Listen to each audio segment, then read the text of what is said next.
నమస్తే, నేను Ashok. Welcome to ప్రయాజితన్. ఏపీలో లిక్కర్ స్కామ్కు సంబంధించి పెద్ద ఎత్తున చర్చ జరుగుతుంది. గతంలో జగన్మోహన్ రెడ్డి అధికారంలో ఉన్నటువంటి 5 ఏళ్ల పాటు ఏపీలో మద్యం అమ్మకాలను ప్రభుత్వమే నిర్వహించింది. ప్రభుత్వమే నిర్వహించినటువంటి నేపథ్యంలో దాంతో భారీగా అవినీతి జరిగిందంటూ కూడా కూటమి సర్కార్ ఆరోపిస్తుంది. ఈ అవినీతికి సంబంధించి జగన్మోహన్ రెడ్డి ఎక్కువగా డబ్బుని కొల్లగొట్టారు. ఆ డబ్బునంతా కూడా ఎన్నికల్లోనో లేదంటే తమ స్వప్రయోజనాల కోసమో ఖర్చు పెట్టుకున్నారంటూ కూడా టీడీపీ నేతలు ఆరోపిస్తున్నారు. అయితే ఇటీవల ఈ అంశానికి సంబంధించి పార్లమెంటు వేదికగా ఎంపీ కృష్ణదేవరాయలు కొన్ని కీలక వ్యాఖ్యలు చేస్తూ వచ్చారు. ఏపీలో లిక్కర్ స్కామ్ జరిగింది, ఢిల్లీ లిక్కర్ స్కామ్ కంటే ఇది ఏపీలో జరిగినటువంటి లిక్కర్ స్కామ్ చాలా పెద్దదంటూ కూడా ఆయన ఆరోపణలు చేస్తున్నారు. దీనికి సంబంధించి సిబిఐతో విచారణ జరిపించాలంటూ కూడా ఆయన ఆదేశాలు ఇస్తూ ఉన్నారు. అయితే ఈ అంశానికి సంబంధించి ఇటీవల ఆయన అమిత్ షాని కలిశారు. అమిత్ షాని కలిసి ఈ అంశం మీదే చర్చించారంటూ కూడా పెద్ద ఎత్తున టీడీపీ మీడియా ప్రచారం చేస్తుంది. రాబోయే రోజుల్లో జగన్మోహన్ రెడ్డిని కీలకంగా ఈ లిక్కర్ స్కామ్లో ఇరికించి జైల్లో పెట్టాలనేటువంటి ప్రయత్నం కూడా జరుగుతుందంటూ కూడా ఆరోపణలు వస్తున్నాయి. నిజంగానే ఏపీలో లిక్కర్ స్కామ్ జరిగిందా? అలాంటి వాస్తవ పరిస్థితులు ఏపీలో జరుగుతున్నాయా? గతంలో జగన్మోహన్ రెడ్డి 5 ఏళ్ల పాటు లిక్కర్కి సంబంధించి ఏదైతే ఒక నెగిటివ్ ఇంపాక్ట్ని మూట కట్టుకొని ఉన్నారు, ఎన్నికల్లో ఓడిపోవడానికి కూడా లిక్కర్ ఒక ఇంత ఆయనకి వ్యతిరేకంగానే పనిచేస్తూ వచ్చింది. ఏ అంశానికి సంబంధించి, జగన్మోహన్ రెడ్డికి సంబంధించి, అలాగే ఏపీ రాజకీయాలకు సంబంధించి ఈరోజు ఇంటర్వ్యూలో మాట్లాడదాం. ఇంటర్వ్యూలో నాతో పాటు పార్టిసిపేట్ చేస్తున్నారు పొలిటికల్ అనలిస్ట్ పురుషోత్తం రెడ్డి గారు. పురుషోత్తం రెడ్డి గారు, నమస్తే. నమస్తే అశోక్ గారు. సో ఏంటి, లిక్కర్ స్కామ్ కేసులో జగన్మోహన్ రెడ్డి జైలుకి వెళ్ళబోతున్నాడు. ఇది పెద్ద ఎత్తున ఒక 2-3 రోజులుగా చర్చ జరుగుతుంది. పార్లమెంట్ వేదికగా టీడీపీ ఎంపీలు మాట్లాడటము, ఆ తర్వాత అమిత్ షాని కలవటము, ఈ రెండు అక్కడ ఏం జరిగిందో తెలియదు. కానీ టీడీపీకి సంబంధించిన మీడియా చాలా పెద్ద ఎత్తున విమర్శలు చేస్తుంది. జగన్మోహన్ రెడ్డి లిక్కర్ కేసులో అరెస్ట్ కాబోతున్నారు. ఆయనతో పాటు మిథున్ రెడ్డి కావచ్చు, పెద్దిరెడ్డి రామచంద్రారెడ్డి కావచ్చు, ఇలా కొంతమంది ఉన్నారంటూ కూడా వార్తలు వస్తున్నాయి. ఏం చెప్తారు? అంటే ఇక్కడ 2 కోణాలు ఉన్నాయి. ఒకటి లిక్కర్ పాలసీ, దాని చుట్టూ జరుగుతున్న ఆరోపణలు ఒక అంశం. జగన్మోహన్ రెడ్డి గారు ఇతరులు అరెస్ట్ అవుతారా లేదా పెద్దిరెడ్డి మిథున్ రెడ్డి అరెస్ట్ అవుతారా రెండో పాయింట్. అసలు లిక్కర్లో లేదా లిక్కర్ పాలసీలో ఇంప్లిమెంటేషన్ లో ఏమైనా మాల్ ప్రాక్టీసెస్ కానీ నిబంధనలకు భిన్నంగా కానీ ప్రజలకు నష్టం జరిగేట్టు కదా, అంటే ఆస్తి ప్రజల సంపదకు నష్టం చేసి ప్రైవేట్ వ్యక్తుల చేతిలో పోవడం కానీ, పాలసీ మ్యాటర్ లో ఏమైనా తప్పులు జరిగితే కానీ చర్యలు తీసుకునేందుకు అవకాశం ఉంటుంది. ఏం జరిగింది ఏంటన్నది ఇంతవరకు ప్రభుత్వం అధికారికంగా ఎలాంటి విచారణ చేయలేదు. చేస్తే తేలుతుంది, ఏం జరుగుతుందో చూడాలి. అట్ ద సేమ్ టైం అవి పూర్తి కాకముందుగానే వాళ్ళు అరెస్ట్ అయిపోతారు, వీళ్ళు అరెస్ట్ అయిపోతారు అనడం అనేది ఇది రాజకీయ కోరిక. చాలా మందికి ఉన్న కోరిక, జగన్ అరెస్ట్ చేసేవాళ్ళు, మిథున్ రెడ్డిని అరెస్ట్ కోరికలు, రాష్ట్రంలో చాలా కోరికలు ఉన్నాయి చాలా మందికి. ఆ కోరికల్లో భాగంగా ఆయన ఎందుకు అరెస్ట్ చేయలేదు అటా చర్చ, ఏదో ఒక పేరు చెప్పడం, అరెస్ట్ చేసేయడం అని చెప్పడం. కాబట్టి ఇప్పుడు జగన్ గారిని సరాసరి జగన్ గారు ముఖ్యమంత్రిని ఎట్లా అరెస్ట్ చేసేస్తారు? లిక్కర్ కి సంబంధించినందుకు ఢిల్లీ దీనికి ఉన్న రిలేషన్ ఏంటి, ఢిల్లీలో స్కామ్ కి దీనికి ఉన్న సంబంధం ఏంటి పరిశీలించినప్పుడు లిక్కర్ పాలసీని జగన్మోహన్ రెడ్డి గారు గతానికి భిన్నంగా తీసుకొచ్చాడు. అవును, ఆ రోజు గతానికి భిన్నంగా ఏం తీసుకొచ్చారు? ప్రభుత్వమే లిక్కర్ ని అమ్మడం. గతంలో ప్రైవేట్ వ్యక్తుల చేతిలో లిక్కర్ షాపులు ఉన్నాయి, సరే ప్రభుత్వమే అమ్మింది. అదేవిధంగా కొన్ని సహజంగా ఏం చేస్తారు, కొన్ని ప్రైవేట్ కంపెనీల దగ్గర నుంచి లిక్కర్ గవర్నమెంటే తీసుకొని షాపులకి సప్లై చేసి అమ్ముతుంది. ప్రధానమైన అలిగేషన్స్ దీనిపైన ఎక్కడొచ్చినాయి? తెలుగుదేశం పార్టీ ప్రతిపక్షంలో ఉన్నప్పుడు చేసిన ప్రధాన అలిగేషన్ ఏంటంటే అన్ని చోట్ల ఆన్లైన్ గానీ ఫోన్ పేలో జరుగుతుంది, ఇక్కడ మాత్రం క్యాషియర్ తీసుకుంటున్నారు. ఇది ఒక ప్రశ్న. రెండో క్వశ్చన్ ఎక్కడి నుంచి వచ్చింది?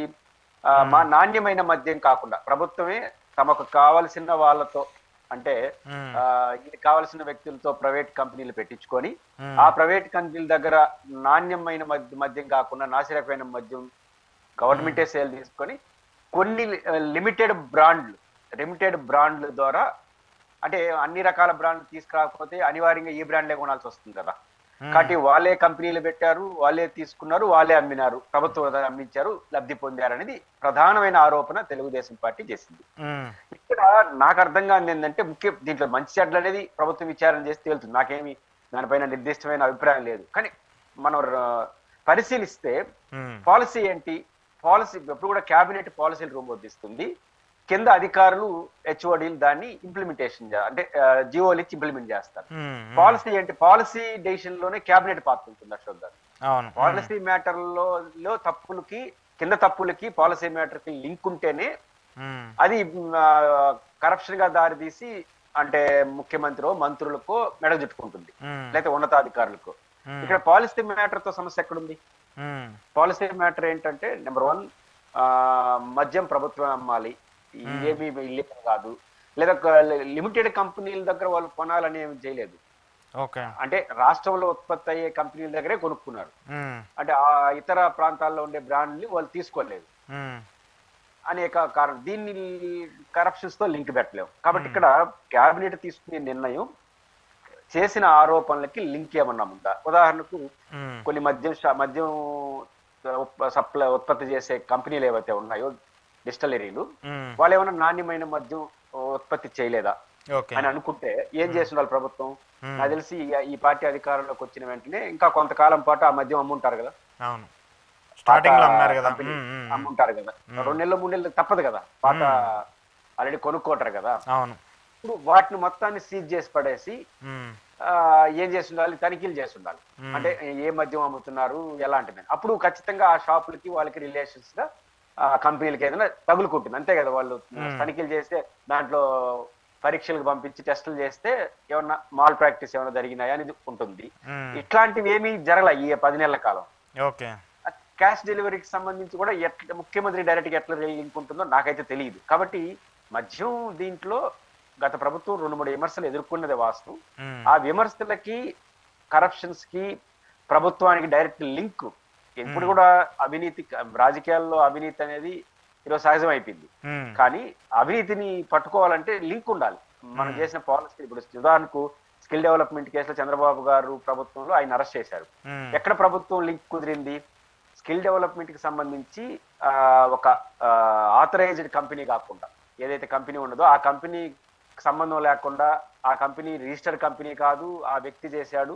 రెండోది 90% ఫ్రీగా ఇస్తారు, 10% మనం ఫ్రీగా ఇద్దాము అనేసి 90% నుంచి 9 రూపాయలు పెట్టకుండా 10% ఇవ్వాల్సిన మొత్తం డబ్బులు ఇచ్చేశారు, 360 కోట్లు గవర్నమెంట్.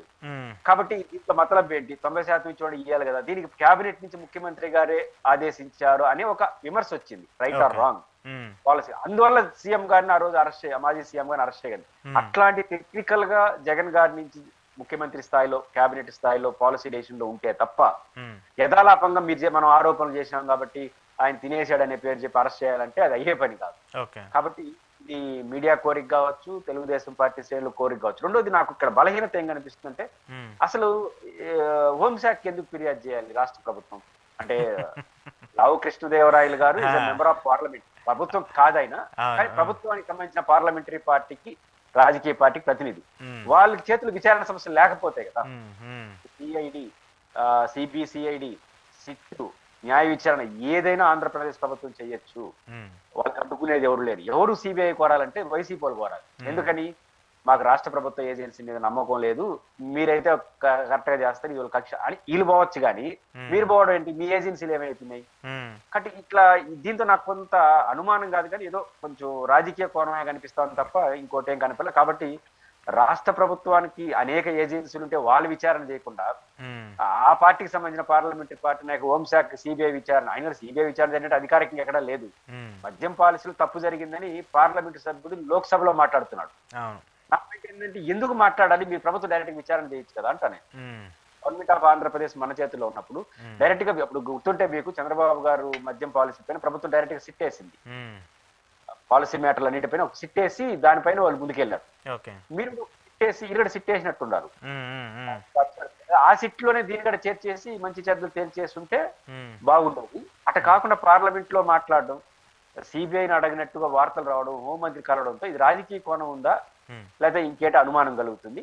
కానీ పాలసీ మ్యాటర్ లో ముఖ్యమంత్రి స్థాయి వ్యక్తిని అరెస్ట్ చేయాలంటే చాలా కీలకమైన అంశాల్లో వాళ్ళు ఇన్వాల్వ్ అయింటే తప్ప ఆచరణలో అది సాధ్యం కాదు. ఏం జరుగుతుందంటే ఇంకా ప్రభుత్వం చేసే చర్యలు బట్టి ఆధారపడదు. ఓకే, ఇక్కడ 2 పాయింట్లు అంటే ఇక్కడ కోట్ చేస్తుంది. ఆ నెంబరు మరి మీడియాలో వస్తున్నటువంటి నెంబర్ను చూస్తుంటే నిజంగానే ఏపీలో అంత స్కామ్ జరిగిందా, జగన్మోహన్ రెడ్డి అంత చేశాడా అనేది ఒక పెద్ద చర్చగా పడుతుంది. వాళ్ళు చెప్తుంది దాదాపు 99,000 కోట్ల రూపాయల స్కామ్ జరిగిందని చెప్పి టీడీపీ మీడియా చెప్తుంది. ఇక్కడ డైరెక్ట్గా ఎవరో బయట వాళ్ళు ఎవరో చెప్తే సరే ఆరోపించడం నిజమో ఏంటనేది పక్కన పెట్టేస్తే, అయితే ఇక్కడ ఏపీఎస్పీడీసీఎల్ అంటే AP state beverages corporation limited పెట్టినటువంటి లెక్కల ప్రకారం నేను ఒక 3-4 లెక్కలు చెప్తాను మీకు. 2019-20 సంవత్సరానికి మద్యం సేల్స్ వచ్చేసి 17,473 కోట్లు, 2020-21కి సంబంధించి మద్యం సేల్స్ 17,890 కోట్లు, 21-22 సంవత్సరానికి సంబంధించి 21,432 కోట్లు, 22-23 సంవత్సరానికి వచ్చేసి 23,785 కోట్లు. అంటే ఎంత కలిపి చూసుకున్నా కూడా దగ్గరగా 75-80 వేల కోట్ల రూపాయల వరకే వస్తుంది. ఇక్కడ డైరెక్ట్గా ఇది పెట్టింది ఏపీ బెవరేజెస్ కార్పొరేషను. ఇప్పుడు ఇది గతం 5 ఏళ్ల పాటు వచ్చినటువంటి లెక్క ఇది. మరి అన్ని కలిపి చూసుకున్నా కూడా దగ్గరగా 75,000 కోట్ల నుంచి 78 కోట్ల వరకు ఉంది. ఇప్పుడు వీళ్ళు చెప్తున్నటువంటి లెక్క ఏమో 99,500 కోట్ల రూపాయల అవినీతి జరిగిందని చెప్పేసి టీడీపీ ఆరోపిస్తుంది. మరి ఇక్కడ లెక్కకి అక్కడ లెక్కకి అసలు పొంతన కూడా లేదు. మరి ఎలా జరుగుతుంది? అంటే అమ్మకాలు 74,000 కోట్లు, అవినీతి 1,00,000 కోట్లు, అంతే కదా. అమ్మకాల్లో లేదా ఇప్పుడు ఉదాహరణకు కాంట్రాక్ట్ ఉంటాయండి. కాంట్రాక్ట్ 10,000 కోట్ల రూపాయల ప్రాజెక్ట్ అనుకోండి, 15,000 కోట్లు తినేనారంటే ఎట్లుంటుంది? ఎంతైనా 10,000 కోట్ల లోపల తినదలుచుకుంటే.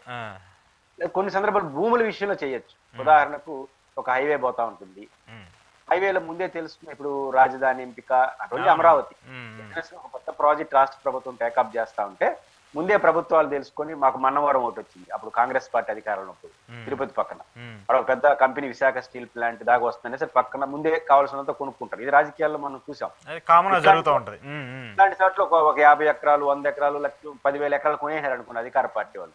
దాని విలువ లక్షల కోట్లు చేస్తుంది, రూపాయి పెట్టుబడి ఉండదు కానీ ఖర్చు చేస్తుంది. ఇట్లాంటి దాంట్లో అవకాశం ఉంది. కానీ ఒక అమ్మకాలు చేసిన విషయంలో మనం అమ్మిన దాంట్లోనే రావాల్సింది తప్ప అమ్మకుండా ఎట్లా వస్తుంది? అమ్మిందే 70,000 కోట్లు 80,000 కోట్లు అయితే 1,00,000 కోట్ల అవినీతి జరుగుతుంది. నేను ముందు ఒక సందర్భంలో చెప్పాను కదా, జగన్మోహన్ రెడ్డి గారికి మొత్తం అవినీతి ఆరోపణలు సిబిఐలో 16, 14, 12, 1, 2 ఛార్జ్ షీట్లు ఉన్నాయి కదా. ఈ ఛార్జ్ షీట్ల యొక్క విలువ అంతా 1,000 కోట్ల లోపే, ఆరోపణ 1,000 కోట్ల లోపు. కానీ 40,000 కోట్ల రూపాయల ఆస్తులు సీజ్ చేసేసినారు. ఎట్లా సీజ్ చేసినారు? ఇప్పుడు సాక్షి దీంట్లో ఉంది, సాక్షి మీద 50 కోట్లు 100 కోట్లు పెట్టుబడులు ఉంటాయి. కానీ సాక్షి మొత్తాన్ని ఈడీ అటాచ్మెంట్ లోకి వచ్చేస్తుంది, ఎందుకంటే ఆ కంపెనీ కాదు. కానీ సాక్షి విలువ అంతా లెక్కేసుకుని 10,000 కోట్లు ఈడీ అటాచ్మెంట్ అంటే ఎట్లా ఉంటుంది? అట్లా ఉంటుంది. సాక్షి విలువ 10,000 కోట్లు ఉండింది అనుకోండి మేనేజ్మెంట్, కానీ వాళ్ళు అలిగేషన్ 50 కోట్లన్నా 5 కోట్లన్నా సాక్షి మొత్తాన్ని ఈడీ అటాచ్మెంట్ లో తీసుకుంటారు. రేపు రుజువు అయితే దాన్ని నుంచి వసూలు చేయాలి కాబట్టి. కానీ ఈ 50 కోట్ల ఆరోపణ వచ్చినా 10,000 కోట్ల రూపాయల విలువైన ఆస్తిని ఈడీ అటాచ్మెంట్ లో కాబట్టి 10,000 కోట్ల అవినీతి అని అర్థమా? దాన్ని 50 కోట్లే కదా. అట్లా ఇప్పుడు జగన్మోహన్ రెడ్డి మీద 40,000 కోట్లు 1,00,000 కోట్లు, అది ఇప్పుడు 2,00,000 కోట్లు అయి ఉంటుంది. ఇట్లా మాట్లాడేసినారు. దాని ఆరోపణే 60 కోట్లు, 600 కోట్లు, 1,000 కోట్లు విలువ. జగన్మోహన్ రెడ్డి గారి ప్రజెంట్ కేసుల యొక్క విలువ, ఆరోపణల విలువ 600 కోట్లు అయినప్పుడు మీకు 50,000 కోట్లు 1,00,000 కోట్లు ఎట్ అవుతుందో ఇది కూడా అట్లే ఉంటుంది. కాబట్టి ప్రభుత్వానికి నేను చెప్పదలుచుకుందంటే, నేను తప్పు జరిగిందా ఉప్పు జరిగిందా నాకు తెలియదు.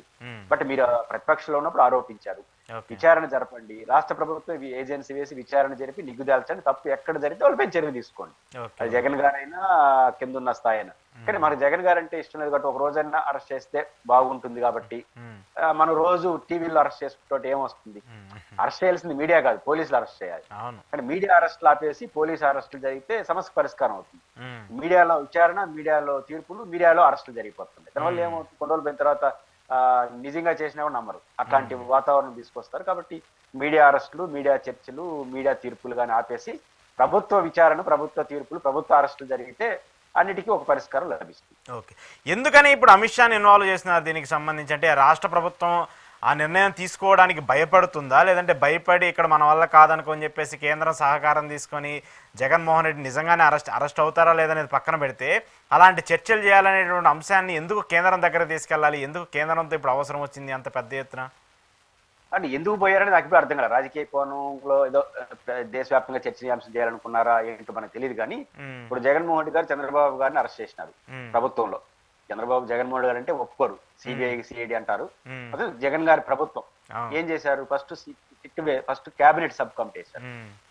మొత్తం గత ప్రభుత్వం పాలసీలన్నింటి మీద స్టడీ చేసి ఒక నిర్ధారణకు వచ్చి ఈ అంశాలు, ముఖ్యంగా రాజధాని అలా భూములు కేసులు, రింగ్ రోడ్ అలాట్మెంట్ చెక్, మద్యము, సిండికేట్స్, తర్వాత స్కిల్ డెవలప్మెంట్, ఇట్లా ఒక 6-7 డిపార్ట్మెంట్ లో మాల్ ప్రాక్టీస్ జరిగాయని క్యాబినెట్ ఒక అభిప్రాయం వచ్చింది. సబ్ కమిటీ బొత్స సత్యనారాయణ గారు ఎవరు ఉన్నారు.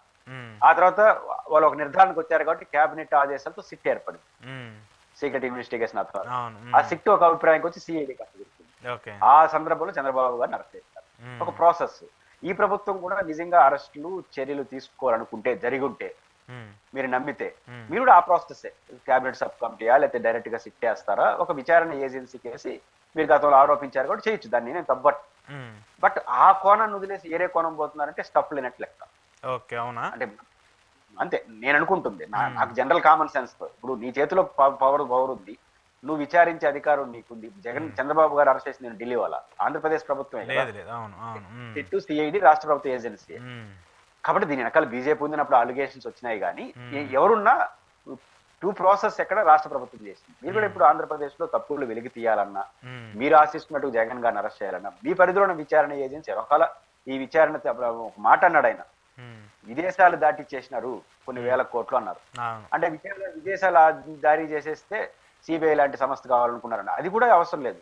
భారతదేశ ప్రభుత్వం ఇంటర్పోల్ ఉంటుంది, భారతదేశ ప్రభుత్వానికి ఆ దేశానికి అనుబంధం ఉంటుంది, కేసుల విచారణలో సహకరించుకోవాలని మన చాలా దేశాల మధ్య అవగాహన ఉంది.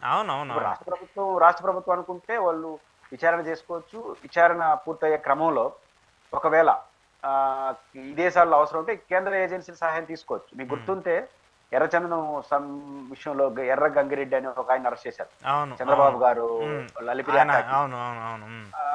ఎవరు విచారణ చేసి సిబిఐ ఏం కాదు, రాష్ట్ర ప్రభుత్వ ఏజెన్సీ ఎక్కడో సింగపూర్ లో ఎక్కడో తిరిగారు. ఆ హక్కు రాష్ట్ర ప్రభుత్వానికి అక్కడ ఉంటుంది.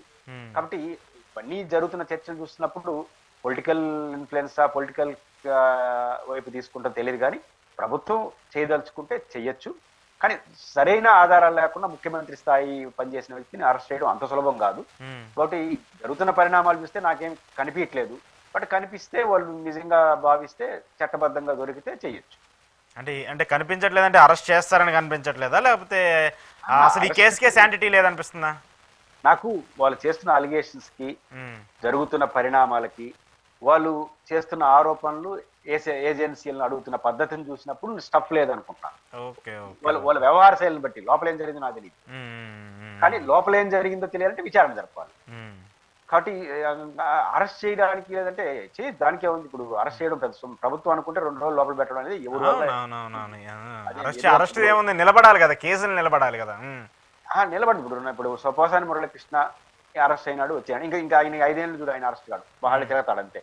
ఇప్పుడు అరెస్ట్ అయ్యి బయటకు వచ్చినాడు కూడా ఇంక బాడు, ఇంక తిరుక్కుంటా ఉంటారు వాయిదాలు. అంటే అరెస్ట్ చేయడం, 4 రోజులు జైల్లో పెట్టడం అనేది ప్రభుత్వం తెగిస్తే అది పెద్ద ఇష్యూ కాదు. అది సీఎం స్థాయిలో పనిచేసిన చేయొచ్చు, ఎవరినైనా చేయొచ్చు. కానీ నిలబడతా అని అంటే ముఖ్యమంత్రిగా పనిచేసిన జగన్మోహన్ రెడ్డి గారిని అట్లా సింపుల్ గా పోరు. ఎందుకంటే పొలిటికల్ ఇన్ఫ్లుయెన్స్ పడిపోతుంది. చాలా బలమైన కోర్టుల ముందు వాదన లేకపోతే అట్లా చేయలేరు. ఒకరు ఉన్నా కూడా పొలిటికల్ ప్రభావం కూడా చూస్తారు. రేపు అరెస్ట్ చేస్తే దాని ప్రభావం ఎలా పడుతుంది. జగన్మోహన్ రెడ్డి లాగా మొండిగా పోరు కదా. చంద్రబాబు ఎన్నికల ముందు అరెస్ట్ అయినట్టు ఆయన వాళ్ళు అరెస్ట్ చేయరు, వాళ్ళు చాలా జాగ్రత్తగా తీసుకుంటారు. కాబట్టి 2 ఉంటాయి, టెక్నికల్ గా సాధ్యాలు చూస్తారు.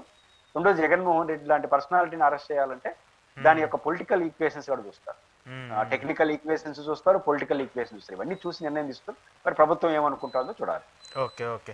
ఏంటి ఎంపీటీసీలు, జెడ్పీటీసీలు ఉప ఎన్నికలకు సంబంధించి ఈ గొడవ, ఈ రచ్చ అంత పెద్ద ఎత్తున విమర్శలు తావు తీసుకునే విధంగా ఉంది. వైసీపీ నేతలకు సంబంధించిన ఇళ్ల మీద దాడులు చేయటం, వాళ్ళ ఇళ్ల ముట్టడి చేయటము, ఇవన్నీ కూడా చూస్తుంటే ఏం జరుగుతుంది అసలు ఈ ఆంధ్రప్రదేశ్లో?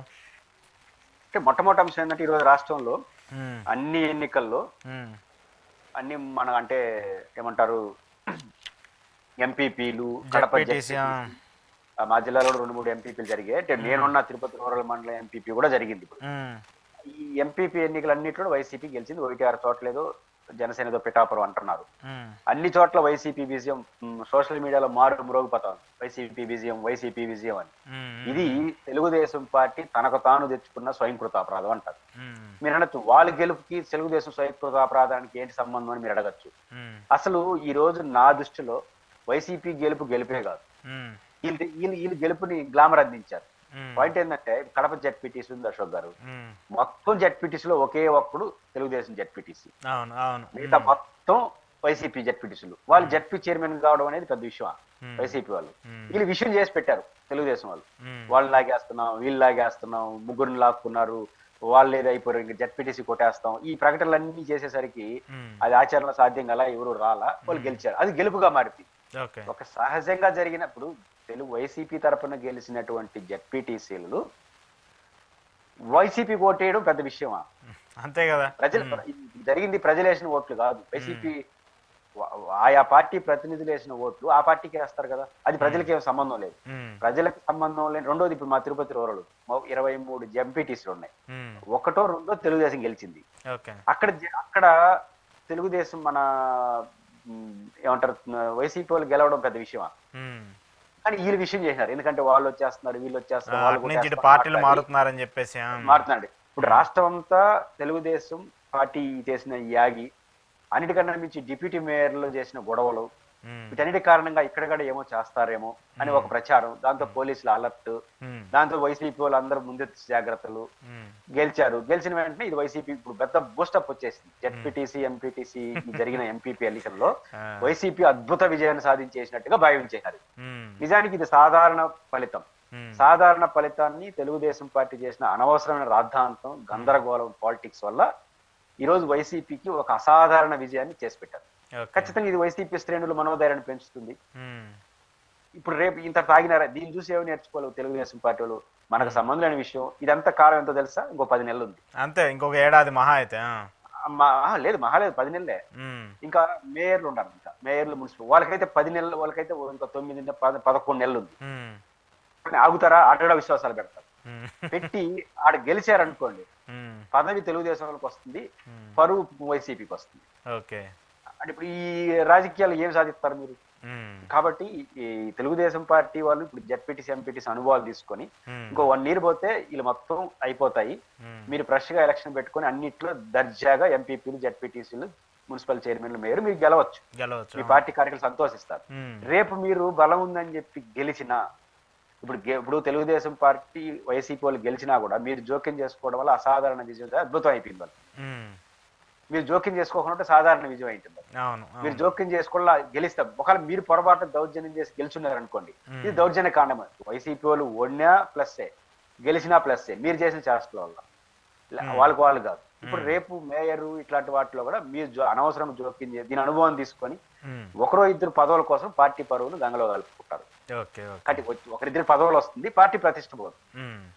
పార్టీ ప్రతిష్ట ఒక వ్యక్తి ప్రయోజనాల అని కానీ పార్టీ ఆలోచిస్తే, నిజానికి ఇప్పుడు జెడ్పీటీసీ కడపలో పోటీ చేయలేదు తెలుగుదేశం, మంచి పని చేసినారు.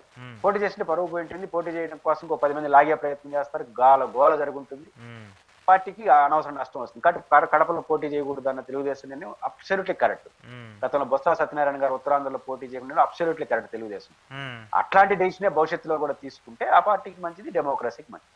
ఓకే ఓకే ఓకే సరే, ఇంకో పాయింట్ కంక్లూడ్ చేస్తూ, ఏంటి ఈ ఆంధ్రప్రదేశ్లో కొన్ని ఘటనలు ఆశ్చర్యాన్ని కలిగిస్తున్నాయి. ఇటీవల మొన్న పాస్టర్ ఒక అతను ఆయన యాక్సిడెంట్ అయి చనిపోయారని చెప్పేసి పోలీసులు చెప్తున్నారు, కానీ క్రైస్తవులు అందరూ కూడా అది ఆత్మహత్య కాదు, లేదంటే రోడ్ యాక్సిడెంట్ కాదు, హత్య అంటూ కూడా వాళ్ళందరూ ఆరోపిస్తున్నారు. నిజంగా అలాంటి ప్రయత్నాలు ఆంధ్రప్రదేశ్ జరుగుతున్నాయి. ఆ లా అండ్ ఆర్డర్ సంబంధించి పెద్ద ఎత్తున విమర్శలు వస్తూ ఉన్నాయి. అయితే మతాల మధ్య కొంతమంది విద్వేషాలు రెచ్చగొట్టే విధంగా మాట్లాడుతున్నారు, అలా ప్రేరేపిస్తున్నారు, కాబట్టి ఇలాంటి పరిమితులు, ఇలాంటి సంఘటనలు జరుగుతున్నాయని చెప్పేసి వాళ్ళందరినీ ఈరోజు ఆందోళన చేపట్టే పరిస్థితులకు వచ్చాయి. ఆంధ్రప్రదేశ్లో నిజంగానే అలాంటి అంశాలు ఉన్నాయా? బేసిక్ గా ఇక్కడ ఏం జరుగుతుందంటే, మొన్న పాస్టర్ ఎవరి వల్ల జరిగింది, అది హత్యనా లేదా ఇంకోట, దీనికి బాధ్యులు ఎవరు అనేది పోలీసులు, జిల్లా రాజమండ్రికి సంబంధించి ఎస్పీ చాలా మంచి ఎస్పీ, మంచి ఆఫీసర్, మా తిరుమల తిరుపతి దేవస్థానంలో సివిఎండ్ఎస్ఓ కూడా పనిచేశారు, గుడ్ ఆఫీసర్. ఖచ్చితంగా వారి సారథ్యంలో అది మంచిగా జరుగుతుంది, ఖచ్చితంగా తేలుస్తారు. పాయింట్ ఏంటంటే ప్రభుత్వం దీన్ని సీరియస్ గా తీసుకుంటుంది. అయితే కేఏ పాల్ గారు ఒక హెచ్చరిక చేశారు. ముఖ్యంగా ఈ సనాతన ధర్మం పేరుతో పవన్ కళ్యాణ్ గారు చేస్తున్న హడావుడి వల్ల అనవసరంగా కమ్యూనల్ ఇన్బ్యాలెన్స్ అవుతుంది, వైలెన్స్ కు దారి తీస్తుంది, గుర్తించుకోండి చంద్రబాబు గారికి ఒక అడ్వైజ్ చేశారు. నిజానికి కేఏ పాలన చాలా మంది చులకనగా చూస్తారు, అప్పుడప్పుడు ఆయన అద్భుతమైన విషయాలు చెప్తుంటాడు. అలాంటి అద్భుతమైన విషయాలు ఇదొకటి. ఎందుకంటే మతం అనేది చాలా సున్నితమైన అంశం, అది రాజకీయాలకు సంబంధం లేకుండా ఉండాలి, వ్యక్తిగత విషయంగా ఉండాలి. ఇప్పుడు పవన్ కళ్యాణ్ గారు ఆయన తెలియచేస్తున్నాడు, సనాతన ధర్మం పేరుతో పెద్ద ఎత్తున మాట్లాడేస్తున్నాడు. సనాతన ధర్మాన్ని కాపాడాలి, హిందూ ధర్మాన్ని కాపాడాలని అంటే ఎవరి నుంచి కాపాడాలి? ప్రభుత్వం ఏమైనా హిందూ ధర్మ వ్యతిరేక ప్రభుత్వంగా ఉన్నప్పుడు ఈ పాయింట్ చెప్తే కొంత అర్థం ఉంది. ఇప్పుడు రాష్ట్రంలో అధికారం ఉన్నది సనాతన ప్రభుత్వమే, అంటే మీ నాయకత్వంలో ప్రభుత్వం. ఢిల్లీలో ఉండేది అంతకన్నా పెద్ద సనాతన ప్రభుత్వం. ఢిల్లీలో ఉండేది సనాతన ప్రభుత్వమే, రాష్ట్రంలో సనాతన. ఇంక సనాతన ధర్మానికి ఏదైనా నష్టం వస్తే మీ వల్ల నష్టం రాదు. స్టబర్న్ గా ఉండండి అంటున్నాను, గట్టిగా ఉండండి. ఎవడైనా సరే హిందూ ధర్మానికి వ్యతిరేకంగా దురుద్దేశంగా ఇతర మతస్థులు కానీ పార్టీలు కానీ జోక్యం చేసుకుంటే పార్టీ చేసి కొట్టండి, తప్పే ఉంది, చట్టపరంగా చర్య తీసుకోండి. కాబట్టి మీరే అధికారులు ఉన్నప్పుడు ఒక ఇష్యూగా దాన్ని ఎందుకు మారుస్తున్నారు, నిధుల్లోకి ఎందుకు వస్తున్నారు అంటే, ఒకవేళ హిందూ మత ధర్మానికి వ్యతిరేక ప్రభుత్వాలు అధికారంలో ఉండి ఇబ్బంది పెడుతున్నాయి అంటే ఒక పోరాటం చేయాల్సిందే, ఇది అన్యాయం అని. అందుకు ఇప్పుడు లేదు కదా రాష్ట్రంలో. పవన్ కళ్యాణ్ గారు డిప్యూటీ చీఫ్ మినిస్టర్, ఎవరు చెప్తున్నారు కాపాడతానని? ఎవరి నుంచి కాపాడాలి? మీరే డిప్యూటీ సీఎం, మీరు అభిమానించే ప్రధానమంత్రి మీరు ఇష్టపడే 10 ఏళ్ళు 15 ఏళ్ళు ఉండాల్సిన ముఖ్యమంత్రి అని చంద్రబాబు గారు ఉన్నారు. మీరు మాట్లాడుకోండి, సనాతన ధర్మానికి ఎక్కడ ఆటంకాలు వచ్చినా స్టబన్ గా ఉండండి, నిలబడండి. దాని ఉపన్యాసాలు ఎందుకు చెప్పడం ఏమవుతుంది? కమ్యూనల్ గా ఇట్లా ఉపన్యాసం చెప్పినప్పుడు క్రిస్టియన్స్, మైనారిటీస్, మన వివిధ మతాల సమాహారం కదా భారతదేశం, కులాలు మతాలు. అంటే నా కులం గురించి నేను చెప్తున్నాను కాదు, నువ్వు చెప్తా ఉంటే ఇంకొక కులవాడు కోపం వస్తుంది. నేను ఒక కుల మీటింగ్ లో పోయి నా కులాన్ని గురించి పెద్దగా ఉపన్యాసం అనుకూలంగా అద్భుతాలు చెప్తున్నాను అనుకో, ఏ కులానికి లేదు ప్రత్యేకత నా కులానికి ఉంది అని అనుకో, ఏ కులానికి లేదంటే వాళ్ళకి బాగాలేదని చెప్పడం. వాడిదే ఇంకో వాడిని చిట్టే వాడిని ఇదే ఇతర కులాన్ని నేను తిట్టాల్సిన అవసరం, నా కులం గురించి కూడే ప్రేత పోకలు పోయానుకో, వాడు ఇంకో కులం వాడేది మా కులం ఇంకా బెటర్ అంటే ఆడ కమ్యూనల్ ఆడ క్యాస్ట్ బ్యాలెన్స్ అవుతుంది. మతం అంతే. అటు ఇంటిలో వ్యక్తిగత పరిమితం కావాల్సిన, ఆలయానికి పరిమితం కావాల్సిన రాజకీయాలకు తీసుకొస్తే ఇట్లే ఉంటుంది. ఈ ఘటన ద్వారా ఈ ఘటనకి దానికి లింక్ పెట్టండి. బట్ ప్రభుత్వం మాత్రం సీరియస్ గా ఉండాలి, రాజకీయాల్లో మతాన్ని జోకించకూడదు. ఆ పాస్టర్ హత్య విషయంలో కూడా నిజానిజాలు తెలిసి ఎవరు తప్పు చేస్తుంటే వాళ్ళపైన కఠినంగా చర్య తీసుకోవాలి. అక్కడున్న ఎస్పీ గారికి ఫ్రీ హ్యాండ్ ఇవ్వాలి. ఖచ్చితంగా ప్రభుత్వం సీరియస్ గా తీసుకొని రాజకీయాల్లోకి మతాన్ని లాక్కుండా చూసుకొని అన్న కేఏ పాల్ హెచ్చరికను మాత్రం చంద్రబాబు గారు పాజిటివ్ గా తీసుకొని సీరియస్ గా మతాన్ని ఎక్కడ కూడా రాజకీయ అంశాల్లోకి, రాజకీయ అజెండాలో తీసుకురాకుండా చేయగలిగితే ఇట్లాంటి ఘటనలు జరిగినా కూడా జరగవు, జరిగినా కూడా మతం రంగు పూల్చుకోదు. లేకపోతే అన్నెసరీ కాంప్లికేషన్ వస్తే అది సీరియస్ గా ప్రభుత్వం ఆలోచించాలి. ఓకే, కేఏ పాల్ గారు ఈ విషయంలో అయితే కొంచెం మంచి స్టాండ్ తీసుకొని మాట్లాడినట్టు అనిపిస్తూ ఉంటది. ఇచ్చారు, ఆయన కోర్టు గడ వెళ్తారన్నాడు, సున్నితంగా ప్రభుత్వాన్ని ఆయన విమర్శించాలి, చంద్రబాబు గారికి అడ్వైజ్ అన్నారు. అవునవును, రాజకీయ నాయకులుగా మాట్లాడు డిప్యూటీ సీఎం లాంటి వాళ్ళు కూడా ఇది బయటకు వచ్చి మాట్లాడద్దండి, మీరు ఏదైనా ఉంటే ఇంటర్నల్ గా చేయండి, తప్పు జరిగితే యాక్షన్ తీసుకోండి అనే సలహా మాత్రం చాలా మంచిది. ఉప ముఖ్యమంత్రి స్థాయిలో మాట్లాడితే ఇతర కులాలు యాక్టివ్ అయిపోతాయి, ఇతర మతాలు అనుమానాలు వస్తాయి, అది చాలా లేనిపోయిన కాంప్లికేషన్ వస్తాయి. కాబట్టి బాధ్యతలుగా ఉండేవాళ్ళు మతం విషయంలో చాలా ఆచితూచి మాట్లాడితేనే మంచిది. ఓకే ఓకే, చూద్దాం సార్ దీనికి సంబంధించి ఏం జరుగుతుందో. Thank you sir, thank you very much. ఇది ఈరోజు పురుషోత్తమ రెడ్డి గారితో స్పెషల్ ఇంటర్వ్యూ. చూస్తూనే ఉండండి ప్రజా చైతన్యం.